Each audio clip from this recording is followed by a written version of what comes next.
member.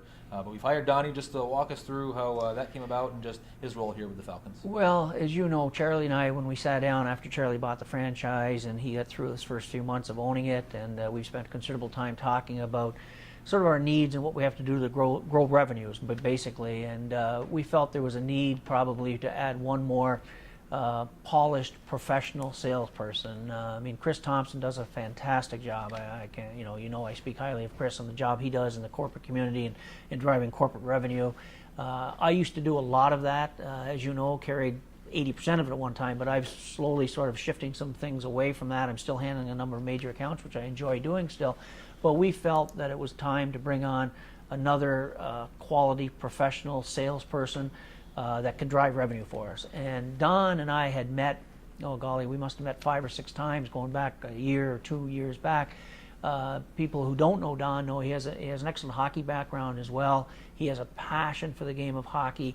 And during all my meetings with Don, and I wouldn't call them interview processes a year or two ago, just getting to know him a little bit, the passion for the game of hockey and the passion for the history of hockey and the history of hockey in Springfield, he exudes that when you talk to him. And so when it came down to brass tacks, when it finally got to the point where Charlie and I said, let's do it, let's make the commitment, let's hire somebody, Don was our first choice. It was my first choice. Charlie didn't know him, certainly. So I sat down with Don and said, this is what we're looking for. We need somebody like yourself. Can we put a deal together that makes sense to you, makes sense to us? And Don accepted the offer, and he's coming in. He hits the ground September 6th as his official start date. And we're looking so excited about Don being a part of our organization. He'll get along fine with the staff, but he's here to drive revenue. His title is Director of Strategic Sales. He presented a plan to me of how he's going to do that in a 3, 6, 9 months, 12-month segments. But he'll be turned loose basically on season tickets, on group sales, on corporate sales. And also he's got some non-traditional ways of driving revenue that him and I have spoken about as well, sort of thinking outside the box. So if we can drive the revenues, if Don can drive the revenues and we can have a good year, and Chris and Bill and you and the other rest of us on the staff can do our part, we can bring the revenues up because our expenses are certainly going up. We should be fine. So as we continue another Falcons Weekly Webisode, Damon Markiewicz along with Bruce Landon coming to you inside the Falcons locker room here at the Mass Mutual Center. We're going to have to find a new location here sooner or later because this place will be filled with players in about 5-6 weeks. I don't want to rush it, but at the same time, it'll get here fast as we get ready for an exciting 2011-2012 hockey season. And I want to get a little bit more still on the business side here. A question that I'm sure you get a lot, and it comes up pretty much every meeting I go to, is how the team is doing, both on season ticket renewals, season ticket sales, corporate renewals, corporate sales. Just a quick review of where we are in those Well, areas. we had set a goal of trying to sell 300 new FSEs, full season ticket equivalents, and we're about 141 right now, so we're about halfway. Some people are going to say that's not very good. Some people are going to say, well, that's pretty good.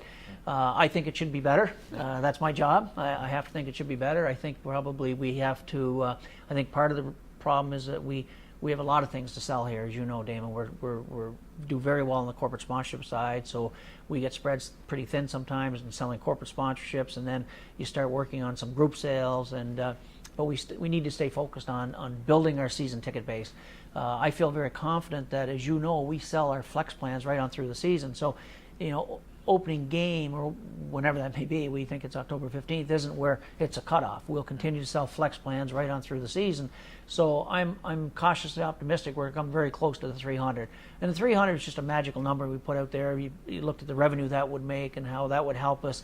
It also gets more bodies in the building, starts creating a buzz, and we get some nights with if we can increase our base, it helps us in some of the off nights, as you know, the midweeks and the Sundays.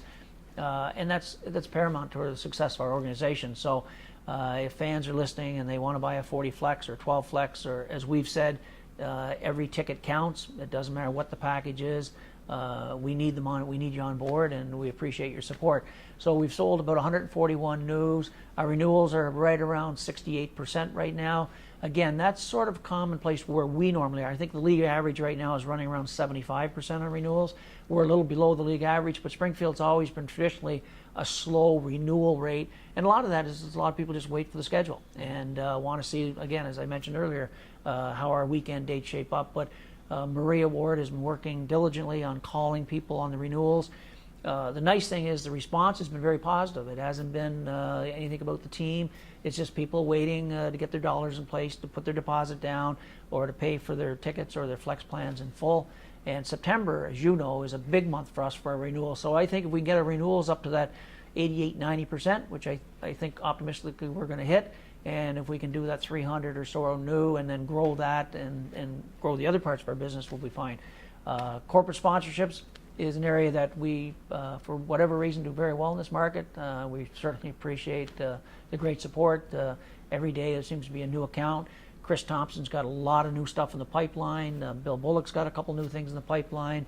I know you do as well, and a couple other staff members do. So if some of our new business comes in, we set our benchmark very high for what we have to do in corporate sponsorship revenue, and we have to hit that number. That number is crucial to us, and I'm pretty confident we're going to hit that number and maybe even be a little over that number. Here are just some housekeeping issues too. The summer barbecue, annual summer barbecue, those invitations went out last week. If you're a ticket package holder, corporate sponsor, make sure you get that. If you think you should get one and haven't received anything, give our office a call. We want to make sure we don't miss anyone there. That event's coming up Thursday, August 25th at Amelia Park out in Westfield. A new location. It's going to be a great event. Knock on wood, the weather holds up as we always hope, but that's the risk you take.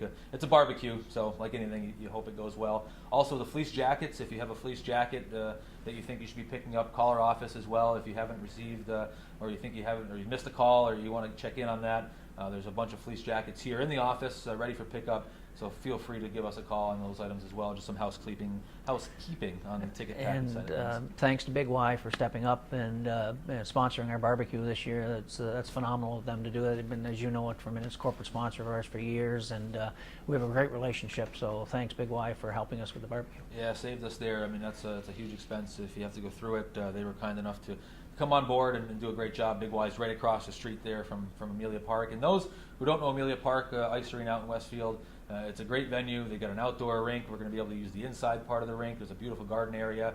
We feel it's a great spot to get together here late in the summer and get ready for the hockey season. And I want to go into continuing on the business side, the front office side, merchandise. It seems like there's new merchandise in here every day. Yeah. And I know that was something we've talked about over the summer. Just kind of upgrading our merchandise, and already what we have is an upgrade, and I'm sure there's a lot more to come, but just walk us through the merchandise side. Yeah, that's something that, as we've talked about, we made the decision, Charlie and I made the decision to bring our merchandise back in-house and control our own merchandise. It's a major expense on our part because it's laying out cash for inventory, but we felt it was time to not only upgrade, but get a little bigger variety as well of the merchandise we want to carry. So we've already got some brand new golf shirts in, some long sleeve polos, which are attractive, some new hats, and there's a lot of other things on order as well. And as you said, it almost seems every day now, and we'll start seeing more and more shipments come in as we get closer to the season. In addition to that, we've purchased a beautiful display case, really state-of-the-art display case that opens up and will really display our merchandise nice up on the concourse, and a nice glass enclosed case as well for other types of merchandise. So it's an investment we made that we thought was important. I'm looking forward myself to buying a couple new golf shirts and the long sleeve polos, and I know Bob Oliver's been working very closely with Alicia. Alicia's taken over as our merchandise manager, and her and Bob have been working together on setting up the payable system and the cash registers and all the things we have to get into to set that sort of. It's almost a separate part of our operation, if you will. It's obviously all the revenues flow into the Falcons, but we sort of look at it almost as a separate entity, and because it's a whole different business running your merchandise. So Alicia's been very busy, as you know, helping populate, I guess that's the right word, populating the website for to be able to buy merchandise online. And so it's a major change and very time consuming, but Alicia's doing a fantastic job, as is Bob, in helping her out. And I think our fans are going to like some of the new merchandise we have. Absolutely, and we're getting very close to having it available online. I know I've gotten some questions there. We're coming up with a new look to FalconsAHL.com as well, as we do pretty much every year. Can't thank Stephen Hanjack enough for the graphics, Kelly Hart and WebUntangled.com, who do a lot of extra work for us at a very minimal cost. And just want to give it that fresh look, tie in the online store, getting it all together. We're probably looking right now, a little after Labor Day, to launch that, because we want to make sure everything's in place and ready to go, but I think everyone will enjoy the look out there as well. Well, I think also it works hand in hand with the e-commerce side of the ticket sales we're working on too. We finally got our Ticketmaster machine. They're just, I think, finishing up some final wiring, which will be in Maria's